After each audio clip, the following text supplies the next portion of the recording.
आप सभी का एक बार फिर से सीधा प्रयास में स्वागत है। चलिए, जैसा कि हम लोग देख रहे हैं, क्या हम लोग कंटिन्यूसली वीडियो में पढ़ रहे हैं वेक्टर।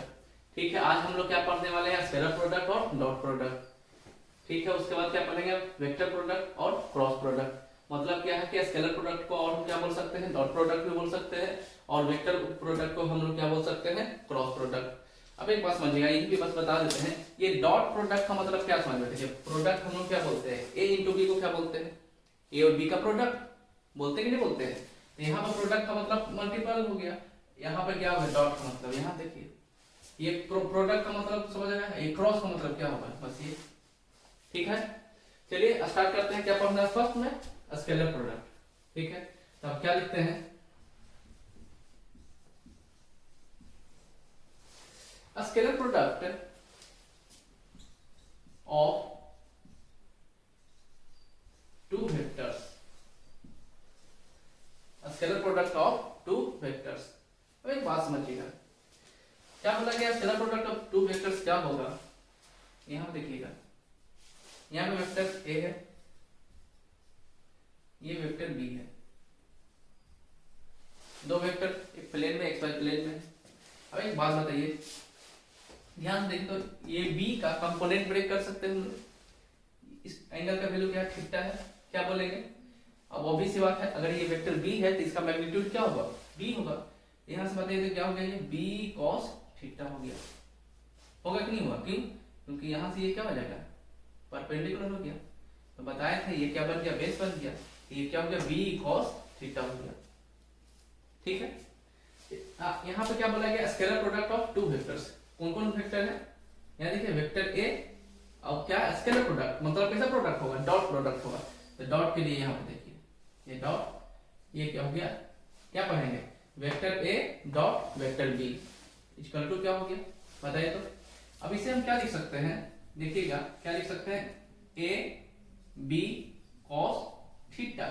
ऐसा बात हम क्यों लिखे, वो बताते हैं। देखिएगा ये क्या बताना चाह रहा है, यहाँ पे ये क्या है, बी का ये कंपोनेंट है ना, हम लोग ये इसे क्या बोलते हैं, ये बी का क्या कंपोनेंट ब्रेकिंग है, जो कि एक्स प्लेन में और वाई प्लेन में ब्रेक होता है, एक्स एक्सिस और वाई एक्सिस में ब्रेक होता है। ये बी का कंपोनेंट है, तब हम क्या लिखेंगे, component of vector B along vector A. ये सही बात है कि नहीं है, ये क्या है, बी कॉस थीटा किसका कंपोनेंट है, बी का कंपोनेंट है, किस एक्सिस के अलोंग, तो यहाँ पे देखिए बोला एक्स एक्सिस, किस वेक्टर के अलोंग, तो बोला गया वेक्टर ए के अलोंग। वेक्टर ए का डायरेक्शन है तो वेक्टर ए के डायरेक्शन के अलोंग हो गया। ठीक है, इसे हम लोग क्या बोल सकते हैं, वेक्टर ए, यहाँ पे dot vector B equal to क्या हो जाएगा, ए बी कॉस थीटा, और इसे हम क्या लिख सकते हैं, component of B along vector A. अब एक बात समझना है, आओ कोई बच्चा यहाँ के क्या कहेगा, सर आप वेक्टर बी के कंपोनेंट को ब्रेक किए, मेरा मन नहीं है, हम वेक्टर ए के कंपोनेंट को ब्रेक करेंगे। कहें ठीक है भाई, देखिए वो क्या किया, फिगर बन रहा है, ये क्या है आपका वेक्टर, यहाँ पे क्या वेक्टर बी है, ये क्या वेक्टर ए है। ठीक है, वो क्या बच्चा बोल रहा है, देखिए सेम फिगर है, फिगर में कोई दिक्कत नहीं है। वो क्या बोल रहा है स्टूडेंट, कि हम अब वेक्टर बी के कंपोनेंट को ब्रेक किए, हम वेक्टर ए के कंपोनेंट को ब्रेक करेंगे। अब देखिए आप लोगों का भी क्वेश्चन होता होगा, क्यों हम ऐसा कर रहे हैं, इसलिए बता रहे हैं कि किसी का कंपोनेंट को ब्रेक कर सकते हैं, क्यों, क्योंकि वो कोई एक्स वाई प्लेन में है, फ्री स्पेस में, समझ में आता रहा है। और इसीलिए देखिएगा ध्यान से, ये जो वेक्टर बी है इसके ऊपर से क्या एक नॉन, यहाँ देखिए ये क्या बन गया, ध्यान से देखते हैं, परपेंडिकुलर बन गया। तो आप बताइए वेक्टर ए का कंपोनेंट हम ब्रेक कर सकते हैं, नहीं कर सकते हैं। यहाँ पे हम क्या बता रहे थे, यहाँ के लिए देखिए, तो यहाँ से यहाँ पे डॉटेड लाइन कर दीजिए, यहाँ पे देखिए एक्स वाई प्लेन बन गया है, सॉरी एक्स वाई प्लेन बन गया कि नहीं बन गया, यहाँ पे देखिए एक्स वाई प्लेन बन गया है, बिल्कुल। तो अब यहाँ पे जो यहाँ पे क्या है, वेक्टर ए है, यहाँ पे क्या है, वेक्टर बी है, तो यहाँ पे वेक्टर बी प्लेन में नहीं है, तो इसलिए उसका कंपोनेंट ब्रेक करेंगे। यहाँ पे देखिए वेक्टर ए प्लेन में था तो उसका कंपोनेंट को ब्रेक नहीं करेंगे। यहाँ पे देखिए कौन है प्लेन में, वेक्टर बी है, कौन नहीं है, वेक्टर ए है, तो जो प्लेन में ना हो उसका कंपोनेंट को हम लोग क्या करेंगे, ब्रेक करेंगे। तो बताइए, तो अब इसका कंपोनेंट को ब्रेक करते हैं, बताइए ध्यान से देखिए, ये एंगल थीटा हो गया, एंगल थीटा एंगल का फॉर्मेशन कहाँ से होता है? बेस से होता है। तो इसका कंपोनेंट अलोंग बी वेक्टर क्या होगा बताइए तो? क्या हो गया? ध्यान से देखिए, क्या बोलेंगे? ए कॉस थीटा। अरे बोलिए, कोई दिक्कत? कोई दिक्कत नहीं। इधर क्या हो गया? ए साइन थीटा। यहाँ पे हम लोग क्या बता सकते हैं? फिर से यहाँ से क्या बता सकते हैं? Vector A dot vector B equal to क्या हो जाएगा? B A cos theta. अब यहाँ से आओ, हमें क्या मालूम चल गया? फिर क्या लिख सकते हैं? Vector A equal to vector B. अब ए कॉस थीटा को क्या बोल सकते हैं? समझिए, कुछ याद करने वाली बात नहीं है। ए कॉस थीटा कहाँ पे है? तो बोला गया वेक्टर ए के अलोंग है। क्या है ए कॉस थीटा का? तो बोला गया ए का कंपोनेंट है। किसका कंपोनेंट है? वेक्टर ए का कंपोनेंट है। तो बताइए, यहाँ नहीं लिख सकते हैं? क्या लिख सकते हैं? कंपोनेंट ऑफ, बताइए किसका कंपोनेंट? वेक्टर ए का कंपोनेंट। किसके अलोंग? बोला गया अलोंग वेक्टर बी। इसमें कोई याद करने वाली बात है? कोई शक की बात नहीं है। क्लियर सी बात? एक बात अब बताइए, हम लोग ऐसा किए, जो बच्चा का रिक्वायरमेंट हम कर दिए, ध्यान से देखें तो अब इसको हम क्या लिख सकते हैं? यहां से क्या रिजल्ट लेके निकल के आ गया? B A. आगे नहीं आ गया? यहां से क्या आ गया? A B. यहां आ रहा कि नहीं आ रहा है? आ रहा है, कोई शक की बात नहीं है। अब एक बात बताइए, b a equal to A b आ गया। B a is equal to A b कब होता है? किस लॉ में होता है? हम लोग बचपन में पढ़े हैं, लगता है कि 4-5 का मैथ में बुक में है। याद कीजिए, किस लॉ को फॉलो करता है ये? रिजल्ट सेम हो लेकिन डिजिट का प्लेसमेंट चेंज होता है, तो वो किस रिजल्ट के अकॉर्डिंग होता है? अब क्या बोलेंगे? यहां पे लिखिए, इट ओबेज कौन सा लॉ? कम्यूटेटिव्स लॉ। है कि नहीं है? जाकर बुक में ध्यान से देखिएगा कि कम्यूटेटिव लॉ क्या बोलता है। क्या बोला गया है? रिजल्ट में बिना कोई फर्क पड़े हुए डिजिट का प्लेसमेंट। देखिए, जो बीए का प्रोडक्ट होगा वही क्या होगा? एबी का प्रोडक्ट होगा। ये बात हम नहीं बोल रहे हैं, ये खुद चिल्ला चिल्ला के बोल रहा है। देखिए, दो फिगर के अकॉर्डिंग नहीं ना। यहाँ से क्या गया? A B cos theta. यहाँ से क्या गया? B A cos theta. तो A B is equal to क्या होगा? B A. उसे हमें क्या बोलेंगे? It obeys commutative law. कोई शक की बात नहीं है? अरे बोलो, चलिए निकलते हैं। क्या देखेंगे? चलिए, आप क्या देखते हैं? हम लोग क्या देखें? स्केलर प्रोडक्ट में क्या करता है? किस लॉ को फॉलो करता है? कम्यूटेटिव लॉ का। आप और क्या देख लेते हैं? अगर देखिएगा वेक्टर ए डॉट, चलिए अब यहाँ पे हम लोग क्या देख रहे हैं? क्या है? Vector A dot close bracket vector B plus vector C. अब इसका रिजल्ट क्या होगा देख लेते हैं। क्या बोला गया? Vector A dot vector B plus vector A dot vector C. ये बात हम लोग बिल्कुल लिख सकते हैं, ठीक है? ये बात हम क्यों लिख सकते हैं? क्योंकि अब हम क्या बोल सकते हैं कि इट ओवेज डिस्ट्रीब्यूटिव लॉ। यहां पे क्या बोला गया? इससे पहले क्या देखे थे? कि किस लॉ को फॉलो कर रहा था? कम्यूटेटिव लॉ का। यहाँ पे हम लोग क्या देख रहे हैं? It obeys distributive law. कोई प्रॉब्लम की बात नहीं है, कोई परेशानी की बात नहीं है, ठीक है? अब ये क्या हो गया? स्केलर प्रोडक्ट का ये हम लोग क्या पढ़ लिए? प्रॉपर्टीज। आप लोग लिख लीजिएगा, प्रॉपर्टी में लिख लीजिएगा क्या? इट ओबेज कम्यूटेटिव क्या है? Distributive law. और सेकंड में क्या लिख लीजिएगा? इट ओबेज कम्यूटेटिव लॉ, ठीक है? चलिए नेक्स्ट पढ़ते हैं। अभी तक हम लोग क्या देख चुके हैं? यहाँ पे क्या देख रहे हैं? Vector A dot vector B equal to क्या बताए थे? A B cos theta. क्या पढ़े? A B cos theta. अब एक बात सोचिएगा, आप ये सब बात है ना, कुछ एक्स्ट्रा नहीं बता रहे हैं, बस यहाँ पे बताइए अगर थीटा का वैल्यू 0 डिग्री लेते हैं, थीटा का वैल्यू 0 डिग्री लेते हैं, तो बताइएगा क्या हो जाएगा? Vector A dot vector B cos 0 degree का वैल्यू क्या होता है? और इतना तो आपको याद करके बैठना चाहिए। कॉस 0 डिग्री का वैल्यू क्या होता है? 1 होता है। तो यहाँ पे हम लोग क्या लिख सकते हैं? ए और बी लिख सकते हैं, ठीक है? अब एक बात बताइए, 0 डिग्री हम लेके क्या बताना चाह रहे हैं आपको? देखिए, 0 डिग्री का सेंस कब आता है? अगर मान लेते हैं ये वेक्टर ए है, यहाँ पे दो वेक्टर हम लोग पढ़ रहे हैं ना, वेक्टर ए और बी पढ़ रहे हैं। अगर मान लीजिए ये वेक्टर ए है तो 0 डिग्री होने के लिए क्या होना चाहिए, वेक्टर बी को भी इधर ही मूव करना चाहिए। सही बात है या नहीं? 0 डिग्री होने के लिए क्या चाहिए, अरे बोलिए, सेम डायरेक्शन मूव करना चाहिए। और सेम डायरेक्शन में मूव करना, इसे हम लोग क्या बोल सकते हैं, पैरेलल। अरे बिल्कुल बोल सकते हैं, क्या बोल सकते हैं, पैरेलल लाइन। लिख देते हैं, देखिए क्या बोल सकते हैं इसके, पैरेलल लाइन। ठीक है, तो अब हम लोग यहाँ से क्या सीखें, क्या सीख रहे हैं अब हम लोग, इसको लिखिए, इसको यहाँ से क्या लिखिएगा, थीटा इक्वल टू 0 डिग्री, तो अब क्या आ जाएगा, vector A dot vector B equal to A B. इसे हम लोग क्या लिख सकते हैं, स्केलर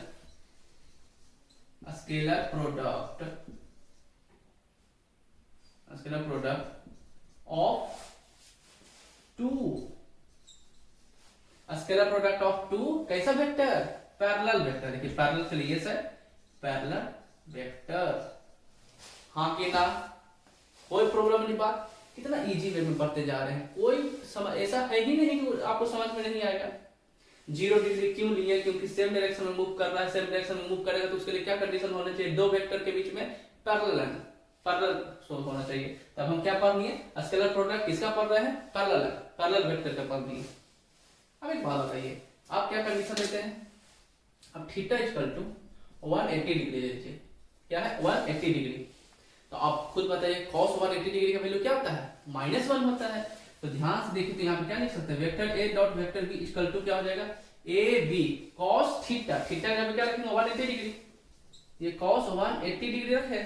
अब क्या हो जाएगा, cos 180 की वैल्यू -1, तो -1 इंटू ए इंटू बी क्या हो जाएगा, -ab हो गया। अरे बोलो क्या हो जाएगा, -ab। तो बताइए यहाँ पे ए बी क्या है, दो वेक्टर है ना, तो नेगेटिव फॉर्म आने का मतलब क्या है, ये बोल रहा है कि भैया देखिए हम इधर मूव कर रहे हैं ए वेक्टर, तो बोल रहा है कि बी क्या मूव कर रहा है, इसके अपोजिट डायरेक्शन में मूव कर रहा है। नेगेटिव ए का वैल्यू वो एक दूसरे से क्या, एक दूसरे से, हम ये नहीं बोल रहे हैं कि हाँ ये वेक्टर, देखिए अगर प्रोडक्ट है तो ये नेगेटिव इसके साथ भी हो सकता है या तो इसके साथ भी हो सकता है, वो आपके ऊपर डिपेंड करता है। तो यहाँ पे नेगेटिव साइन एक दूसरे के रिस्पेक्ट में क्या बोल रहा है कि अगर तुम इधर चलते हो तो हम तुम्हारे अपोजिट में मूव करेंगे, तो वहां पे क्या बोलिएगा, इसे क्या बोलिएगा, एंटी पैरेलल। अरे बोलो क्लियर है कि नहीं, बोल सकते, अरे बोल सकते हैं कि जानते हैं इसलिए बोल रहे हैं, इसमें कोई नया बात थोड़ी है। यहाँ पे अब क्या पढ़नी है, अब हम लोग थीटा इक्वल टू 180 डिग्री तक क्या पढ़ रहे हैं बताइए, तो स्केलर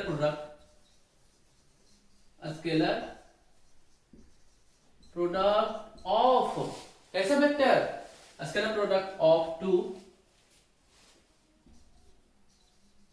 टू कैसा, anti parallel vector, anti parallel vector.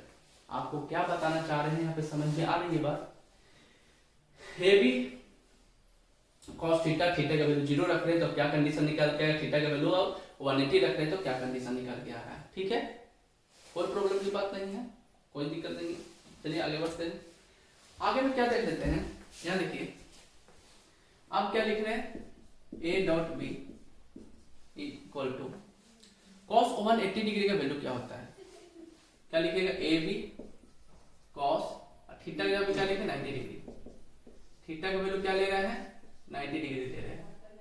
cos 90 degree का वैल्यू क्या होता है बताइए, cos 90 डिग्री का वैल्यू क्या होगा, a डॉट बी, अरे cos 90 का वैल्यू क्या होता है, 0 होता है, 1 तो sin 90 का वैल्यू होता है ना, यहाँ क्या लिखेगा, cos a into B, cos 90 का वैल्यू क्या होगा 0, और 0 से मल्टीप्लाई करने के बाद रिजल्ट क्या आएगा, लड्डू। तो a डॉट बी कैसा रिलेशन के साथ होगा, तब बोला गया है क्या कि ये दोनों वेक्टर एक दूसरे के ऊपर क्या होंगे, इस तरह होगा, मतलब इस तरह होंगे, इससे क्या बोला गया है 90 डिग्री, क्या बोला गया है 90 डिग्री, मतलब कैसा होगा, ये दोनों वेक्टर एक दूसरे के ऊपर परपेंडिकुलर होगा। अरे बोलो परपेंडिकुलर होगा तब ना यहाँ थीटा का वैल्यू 90 डिग्री हम लिए हैं, यहाँ अभी तक क्या ले रहे थे 180 ले रहे थे, तो दो वेक्टर, ये थीटा कहाँ है, दो वेक्टर के बीच का एंगल है, ये 90 डिग्री क्या है, एक्सिस के बीच का है, दो वेक्टर के बीच का, ये आपका वेक्टर ए है तो ये आपका क्या वेक्टर बी है। अरे बोलो यहाँ पे दोनों वेक्टर कैसा होगा एक दूसरे के ऊपर म्यूचुअली परपेंडिकुलर, कब जब cos क्या cos 90 का वैल्यू होगा तब, खत्म सी बात, थीटा का वैल्यू 90 डिग्री होगा तब।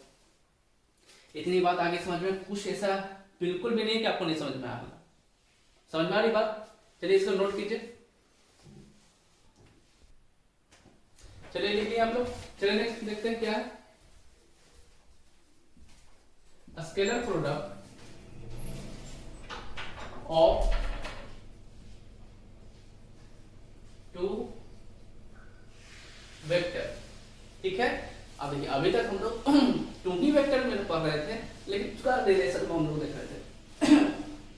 सॉरी, क्या पढ़ेंगे? Scalar product of two vector किसके साथ? बोला गया विथ इटसेल्फ। किसके साथ देखेंगे? Scalar product of two vector with itself देखना है, खुद के साथ। बताइए क्या है? Vector A dot vector B is equal to क्या लिख सकते हैं? ये बात जो लिखे क्या लिखे? गलत लिखे। क्यों? क्योंकि यहाँ पे दो वेक्टर हम ले लिए। क्या बोला गया? टू वेक्टर तो होना चाहिए, लेकिन खुद के साथ। खुद के साथ का मतलब वेक्टर बी नहीं ना होगा। अब यहाँ पे क्या होगा? Vector A into vector A, ठीक है। इसका मैग्नीट्यूड भी क्या हो जाएगा? कैसा? कॉस। जब दो वेक्टर सेम ही है तो उसके एंगल का वैल्यू क्या होगा? बताइए तो। थीटा। थीटा का वैल्यू क्या होगा? 0 डिग्री। अरे बोलो, यहाँ पे क्या होगा? Vector A in vector B, sorry हम बी, वेक्टर ए क्या है? डॉट वेक्टर ए इसका तो क्या हो जाएगा? ए मैग्नीट्यूड ए मैग्नीट्यूड, ठीक है। इसके बाद का cos 1 हो गया। इसको क्या लिख सकते हैं? ए का स्क्वायर। क्या हो गया यहाँ पे? ए डॉट ए क्या हो गया? ए का स्क्वायर। क्या हम लोग समझे? Scalar product of two vector with itself जब होगा तो वो क्या हो जाएगा? खुद के स्क्वायर का होगा। क्या होगा? खुद के स्क्वायर होगा। ये बात हम आपको क्यों बता रहे हैं? आप कहेगा कि बात बता के आप क्या कर दिए। देखिएगा क्या कर रहे हैं, क्या समझाने की कोशिश है आप लोग को। अब हम क्या लिखेंगे?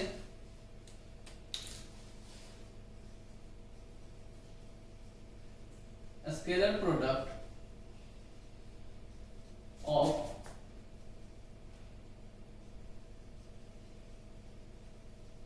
Orthogonal unit vector. क्या पढ़ेंगे? Scalar product of orthogonal unit vector. अब एक बात समझिएगा, देखिएगा यहाँ पे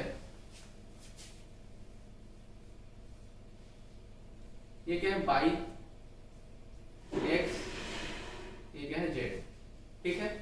ये ऑब्वियस बात है, एक्सिस है तो एक दूसरे के ऊपर क्या होगा? म्यूचुअली परपेंडिकुलर होगा, ठीक है। अब इसके डायरेक्शन में, एक्स एक्सिस के डायरेक्शन में क्या बोला गया? आई कैप। इसके डायरेक्शन में क्या बोला है? जे कैप। इसके डायरेक्शन में क्या बोला गया? के कैप। किसके डायरेक्शन में? जेड एक्सिस के। क्या बोल रहा है कि scalar product of orthogonal unit vector क्या होगा? समझिएगा बात को। क्या यहाँ पे हम आपको सिखाए हैं? Scalar product of two vector with itself. Itself के कंडीशन में बताइए तो अब यहाँ पे क्या बोलेंगे? आई डॉट आई, ठीक है। आई क्या है? Vector I cap dot I cap. इसका तो क्या होगा? बताइए तो। एक बात बताइए, यूनिट वेक्टर का मैग्नीट्यूड कितना होता है? मालूम है आप लोग को? अरे बिल्कुल मालूम है, पढ़ाया हुआ। यूनिट वेक्टर का मैग्नीट्यूड क्या होता है? 1 होता है। तो अब यहाँ पे हम लोग क्या लिखते हैं? मैग्नीट्यूड। यहाँ पे लिखिए ना, मॉड आई कॉस थीटा। अब इस कंडीशन में थीटा का वैल्यू क्या होगा? खुद बताइए। थीटा का वैल्यू अपने मन से लेंगे? नहीं, बोल तो रहा है कि सेम वेक्टर है, सेम है। उस कंडीशन में क्या होगा? 0 डिग्री होगा। तो बताइए तो यहाँ पे क्या हो गया? यूनिट वेक्टर का मैग्नीट्यूड क्या होता है? 1 होता है। तो 1 इंटू 1, ठीक है, इंटू 1 क्या हो जाएगा? Cos theta. थीटा का वैल्यू क्या है? 0 डिग्री। डिग्री का वैल्यू क्या होगा? 1। अल्टीमेटली में क्या आ गया? अल्टीमेटली क्या आ गया? 1 आ गया। क्या आ गया? 1 आ गया। इससे हमें क्या मालूम चलता है? समझिएगा कि scalar product of orthogonal unit vector होगा विद इटसेल्फ जब होता है तो उसका प्रोडक्ट क्या होगा? 1 होगा। बात आई समझ में? उसका प्रोडक्ट क्या होगा? 1 होगा। तो इसी तरह से बताइए तो जे डॉट बोल रहे हैं, बताइए तो। जे डॉट जे का वैल्यू 1, के डॉट के इक्वल टू वैल्यू 1। कोई परेशानी वाली बात नहीं, बात आई समझ में? सेल्फ है, इटसेल्फ इसका प्रोडक्ट क्या होगा, 1 होगा। यहाँ पे हम लोग देख चुके हैं। इसका स्क्वायर आने का मतलब क्या है, इसका मैग्नीट्यूड 1 नहीं है, जिसके कारण अब सेम कंडीशन है।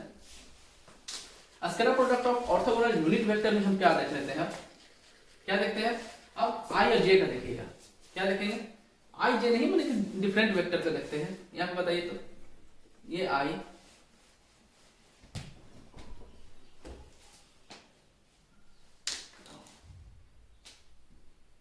डॉट जे इक्वल टू क्या हो गया, बताइए आई डॉट जे में कैसा रिलेशन है, थीटा का वैल्यू क्या होगा, तो बताइए। तो देखिए मैग्नीट्यूड तो 1 ही होना क्योंकि यूनिट वेक्टर है, तो इसका मैग्नीट्यूड क्या होगा आई जे कॉस थीटा। उस कंडीशन में थीटा का वैल्यू क्या हो गया 90 डिग्री हो गया। थीटा का वैल्यू क्या हो गया 90 डिग्री हो गया। इतना तो समझदार आप लोग हैं ही ना।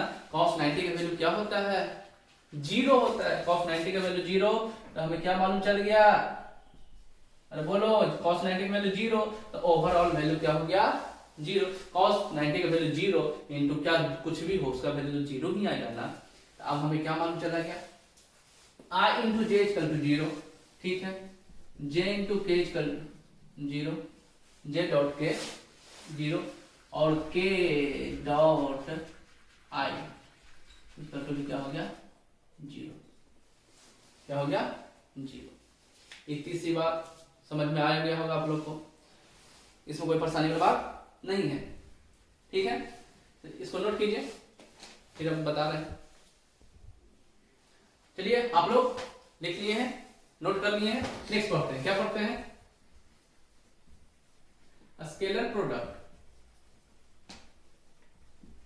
Of two vector in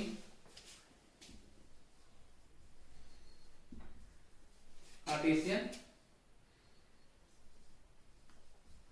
coordinate. क्या है कार्टेशियन कोऑर्डिनेट, क्या है फिर से क्या हो गया, ये बाई है, ये आपका क्या है एक्स है, ये क्या है जेड है, ठीक है। क्या इसे क्या बोल सकते हैं a by a x a z है।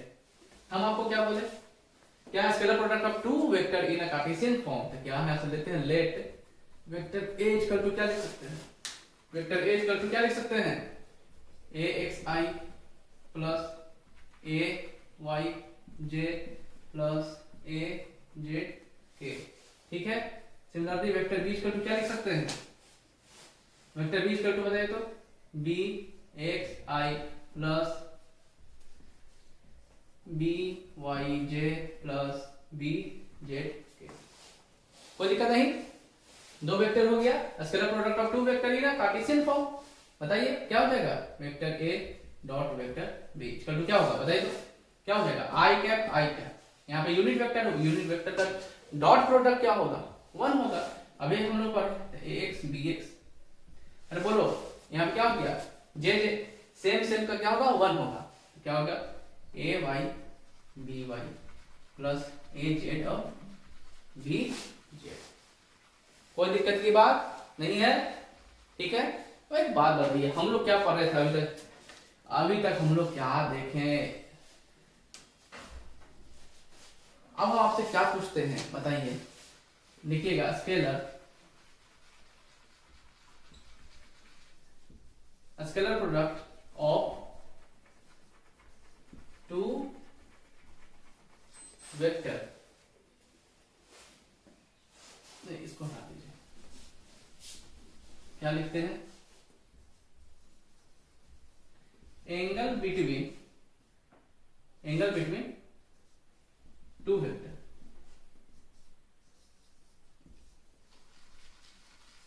क्या बोले एंगल बिटवीन टू वेक्टर। ध्यान से देखिए यहाँ पे क्या बोले थे vector A dot vector B equal to क्या बोले थे ए बी कॉस थीटा। अरे बोलो ये थीटा क्या है, दो वेक्टर के बीच का एंगल है। अब हम बोल रहे हैं क्या, अभी तक हम आपको एंगल का वैल्यू दे रहे थे ना, अब हम बोल रहे हैं कि हमको खुद तुम बताओ कि थीटा का वैल्यू क्या होगा, तो बताइएगा क्या हो जाएगा, बताइए क्या हो गया, क्या पूछे हैं cos थीटा। तो ऑब्वियस बात है जो प्रोडक्ट में होगा वो कहाँ जाएगा, ये क्या है आपका मैग्नीट्यूड है, ए और बी मैग्नीट्यूड है, तो क्या पाना cos theta equal to vector A dot vector B divided by magnitude of A magnitude of B. तो यहाँ से क्या पूछा है, cos थीटा का वैल्यू नहीं पूछा है, क्या पूछ लिया है, थीटा का वैल्यू। तो इसे क्या लिख सकते हैं, vector A dot vector B magnitude of A magnitude of B का cos inverse, cos inverse equal to क्या हो गया, थीटा। अरे बोलो सही बात है या नहीं, है ना, कोई परेशानी की बात है ही नहीं, तो इसमें टेंशन नहीं वाली बात क्या है, कहां से आ गया, क्या पूछे, ये पढ़े कि नहीं पढ़े हैं। थीटा का वैल्यू अभी तक हम आपको दे रहे थे, अब हम आपसे खुद पूछ रहे हैं बताओ थीटा का वैल्यू क्या होगा, तो यही तरह निकाल लेंगे, कोई दिक्कत नहीं। यहाँ पे ये सारा क्या है, दूसरे के ऊपर 90 डिग्री का है। अरे बोलो, चलो लिखते हैं, लिखिए इसको सब, चलिए नोट कर लिया। चलिए नेक्स्ट क्या पढ़ते हैं, angle made by, angle made by बताइए। अब अभी तक हम लोग जो पढ़े वो क्या पढ़े थे, एंगल मेड वाई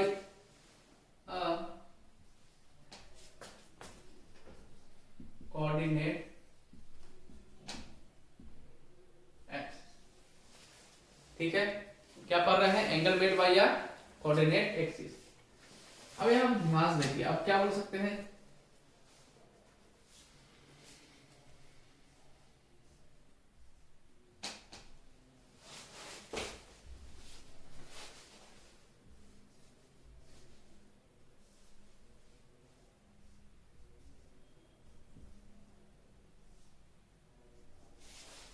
ठीक है, यहां पे हम लोग देख लिए हैं क्या, कोऑर्डिनेट एक्सिस में क्या है, यहाँ पे सिंपल वही बात है, ये ए वाई है, ए एक्स है और ए क्या है, जेड है, इसके साथ अल्फा बीटा गामा एंगल का फॉर्मेशन हो रहा है, ठीक है। फिर से वही बात है, क्या है, let vector A equal to क्या है, ए एक्स आई प्लस में ए वाई जे प्लस में ए जेड के, कोई परेशानी की बात नहीं है। तो अब बताइए कि अल्फा का वैल्यू क्या होगा, अल्फा का वैल्यू क्या होगा, तो अल्फा का वैल्यू के लिए हम लोग को क्या लिखने पड़ेगा, यहाँ पे अगर वेक्टर ए है तो क्या लिखेंगे, cos अल्फा इक्वल टू, बताइए तो cos अल्फा इक्वल टू क्या लिखेंगे, हम लोग क्या पढ़े थे, vector A divided by magnitude of vector A, beta का वैल्यू, cos बीटा का वैल्यू क्या बताइएगा, cos बीटा का वैल्यू, वेक्टर ए किस फॉर्म में है, एक्स फॉर्मेट में है ना, एक्स एक्सिस के लोग है, तो क्या लिखें, वेक्टर ए एक्स, फिर क्या होगा, बेटा cos beta equal to, cos beta equal to क्या हो गया, vector A y divided by alpha beta, अगर क्या पूछते आपसे बताइए cos गामा इक्वल टू क्या होगा, तो यहां ध्यान से देख के बताइए, यहां तक कोई दिक्कत है, अभी जो पढ़े बस वही बात हम लोग पढ़ रहे हैं, क्या है, vector divided by x magnitude, vector divided by magnitude, vector divided by magnitude, अरे अभी ना हम लोग पढ़ रहे हैं। अब यहाँ से अल्फा बीटा गामा का वैल्यू आप लोग निकाल लीजिए, अगर पूछ रहा है तो फिर से वही alpha equal to cos inverse, beta equal to cos inverse this, gamma equal to cos inverse this, clear. यहीं पे हम लोग स्केलर प्रोडक्ट को फिनिश करते हैं, ठीक है। इसके ऊपर एक क्वेश्चन करवाते हैं, तो देखिएगा क्वेश्चन इसके ऊपर एक करवा लेते हैं। चलिए देखिए, अभी तक हम लोग जो एंगल निकालने के लिए बात सीख रहे थे उसके ऊपर हमने क्वेश्चन दिए हैं, ठीक है। क्वेश्चन को आप लोग ट्राई कीजिएगा, ठीक है। अगर क्वेश्चन आप लोग से नहीं बनेगा या बनेगा, कोई भी कंडीशन हो, हम ये नेक्स्ट वीडियो में आपको क्वेश्चन डिस्कस करेंगे।